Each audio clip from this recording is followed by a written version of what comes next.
बुलढाणा नगर परिषद नगराध्यक्ष पदासाठी काँग्रेसच्या लक्ष्मी दत्ता काकस यांनी भरला उमेदवारी अर्ज। बुलढाणा जिल्ह्यात महाविकास आघाडी म्हणून काँग्रेस, शरद पवारांची राष्ट्रवादी, ठाकरेंची शिवसेना हे एकत्रित लढणार असल्यावर एकमत झालंय आणि आज बुलढाणा नगरपालिकेत नगराध्यक्ष पदासाठी महाविकास आघाडीच्या पहिला अधिकृत उमेदवार म्हणून लक्ष्मी दत्ता काकस यांनी आपला उमेदवारी अर्ज दाखल केला। दरम्यान काँग्रेस आणि महाविकास आघाडीकडून जोरदार शक्ती प्रदर्शन देखील करण्यात आलं। 3 दिवसांपूर्वीच काँग्रेस आणि वंचित यांची आघाडी झाल्याची घोषणा पत्रकार परिषदेच्या माध्यमातून करण्यात आली होती। मात्र काँग्रेस आणि वंचित दोन्ही पक्षाकडून बुलढाणा नगराध्यक्ष पदासाठी आग्रह केल्यानं वंचित आणि काँग्रेसची आघाडी तुटल्याचं पाहायला मिळत आहे।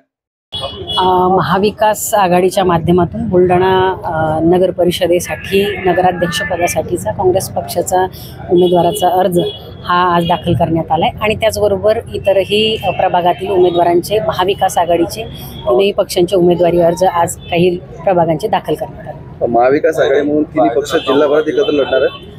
अनेक ठिकाणी एकत्र लढतो आहोत, काही ठिकाणी कदाचित मैत्रीपूर्ण लढती होणार आहेत, परंतु एक सर्वसमावेशकपणे अनेक ठिकाणी महाविकास आघाडी म्हणून काँग्रेस असेल, शिवसेना उद्धव बाळासाहेब ठाकरे आणि त्याचबरोबर शरदचंद्र पवार साहेब यांची राष्ट्रवादी आम्ही एकत्रितरित्या लढतो आहोत। 3-4 दिवसापूर्वी काँग्रेसचे पदाधिकारी आणि वंचित यांची आघाडी झाल्याची घोषणा पत्रकार परिषदेच्या माध्यमातून करण्यात आली होती।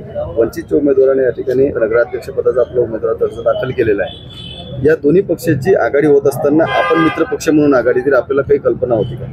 नाही, एक लक्षात घ्या की काँग्रेसने काँग्रेसच्या कोट्यातील जागा देण्याच्या संदर्भामध्ये ती संयुक्त पत्रकार परिषद घेतलेली होती अशी एक मला माहिती आहे आणि आज जर त्या ठिकाणी वंचित आपला उमेदवारी अर्ज दाखल करत असेल तर मला असं वाटतं की तो सर्वस्वी काँग्रेस आणि वंचित या दोन्ही पक्षांमधला विषय आहे।